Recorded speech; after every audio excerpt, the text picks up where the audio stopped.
Welcome to మెగానే TV. Middle East ఎడారుల్లో ఇప్పుడు మళ్ళీ యుద్ధ మేఘాలు కమ్ముకుంటున్నాయి.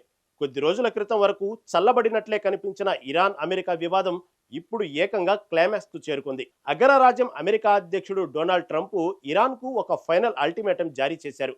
ఇరాన్ పాలకులకు ఒక ఓపెన్ వార్నింగ్ ఇచ్చారు. ప్రపంచ వాణిజ్యానికి, ఆయిల్ రవాణాకు అత్యంత కీలకమైన హర్ముజు జలసంధిని తక్షణమే పూర్తిగా తెరవాలని, లేకపోతే ఇరాన్ను సర్వనాశనం చేస్తామని హెచ్చరించారు. ఒకవేళ తమ మాట వినకపోతే ఇరాన్ తాలూకు ప్రధాన చమురు బావులు, వ్యూహాత్మక ఖార్గు ద్వీపం భూస్థాపితం అవుతాయని సంచలన కామెంట్స్ చేశారు. అమెరికా విదేశాంగ విధానం ఎప్పుడూ ఒక రేంజ్లోనే ఉంటుంది. ముఖ్యంగా అధ్యక్షుడు డొనాల్డ్ ట్రంప్ స్టైల్ ఎలా ఉంటుందో మనందరికీ తెలిసిందే.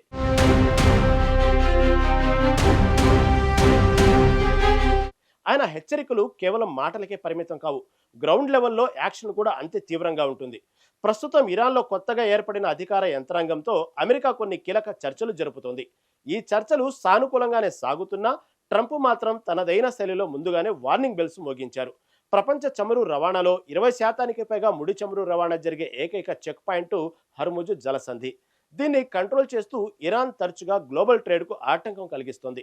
దీన్ని తక్షణమే కమర్షియల్ కార్యకలాపాల కోసం ఓపెన్ చేయాలని, అలా జరగని పక్షంలో ఇరాన్ ఆర్థిక మూలాలన్నీ తుడిచిపెట్టేస్తామని ట్రంప్ స్పష్టం చేశారు. ట్రంప్ చేసిన వ్యాఖ్యలు చాలా స్పష్టంగా తీవ్రంగా ఉన్నాయి. ఒకవేళ ఇరాన్ అతి తక్కువ సమయంలో సరైన ఒప్పందానికి రాకపోతే అమెరికా తన పూర్తి సైనిక శక్తిని ప్రయోగిస్తుంది.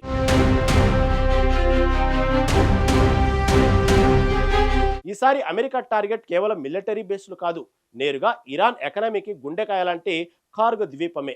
ఇరాన్ ఎగుమతి చేసే క్రూడ్ ఆయిల్లో దాదాపు 90% ఈ ద్వీపం నుంచే వెళ్తుంది. దీన్ని పూర్తిగా తుడిచిపెట్టేస్తామని ట్రంప్ వార్నింగ్ ఇచ్చారు. అంతేకాదు, ఇరాన్ అంతటా ఉన్న విద్యుత్ ఉత్పత్తి కేంద్రాలను, ప్రధాన చమురు బావులను, అవసరమైతే సముద్రపు నీటిని శుద్ధి చేసే డిశాలినేషన్ ప్లాంట్లను కూడా ధ్వంసం చేయడానికి అమెరికా ఏమాత్రం వెనకాడదని ఆయన తేల్చి చెప్పారు.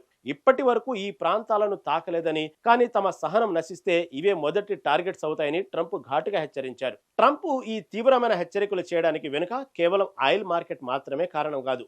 అందులో ఒక పెద్ద రివెంజ్ స్టోరీ కూడా ఉంది. 1979 నాటి ఇస్లామిక్ విప్లవం తర్వాత ఇరాన్ ప్రభుత్వ విధానాలు అమెరికాకు బద్ధ శత్రువుగా మారాయి.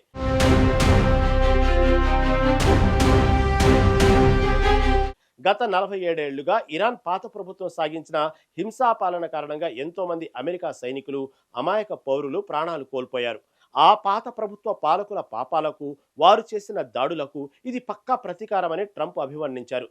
మధ్యప్రాచ్యంలో ఇకపై ఉగ్రవాదానికి, అమెరికా వ్యతిరేక విధానాలకు ఇరాన్ వేదిక కాకూడదన్నదే ట్రంప్ ప్రధాన వ్యూహంగా కనిపిస్తుంది. అగ్రరాజ్యం వర్సెస్ ఇరాన్ మధ్య మొదలైన ఈ హై లెవెల్ వార్నింగ్ వారు ఇప్పుడు ప్రపంచ ఆర్థిక వ్యవస్థను టెన్షన్ పెడుతుంది. ఒకవేళ నిజంగానే హర్ముజు జలసంధి మూసుకుపోయినా, లేదా ఇరాన్ ఆయిల్ బావులపై అమెరికా దాడి చేసినా గ్లోబల్ మార్కెట్లో చమురు సరఫరా ఆగిపోతుంది. అప్పుడు పెట్రోలు, డీజిల్ ధరలు ఆకాశాన్ని అంటుతాయి. ప్రపంచ స్టాక్ మార్కెట్లు భారీగా పతనమయ్యే అవకాశం ఉంది. ముఖ్యంగా మన భారతదేశం తమ చమురు అవసరాల కోసం 80% పైగా దిగుమతుల మీదే, అది పశ్చిమాసియా ప్రాంతం మీదే ఆధారపడి ఉంది.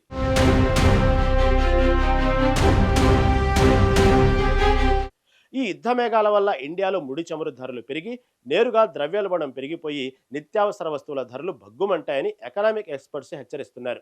రాజకీయాలు ఒక దేశానికి పరిమితం కావచ్చు, కానీ ఎకనామీ అనేది ప్రపంచం మొత్తాన్ని ఒకే దారిన నడిపిస్తుంది.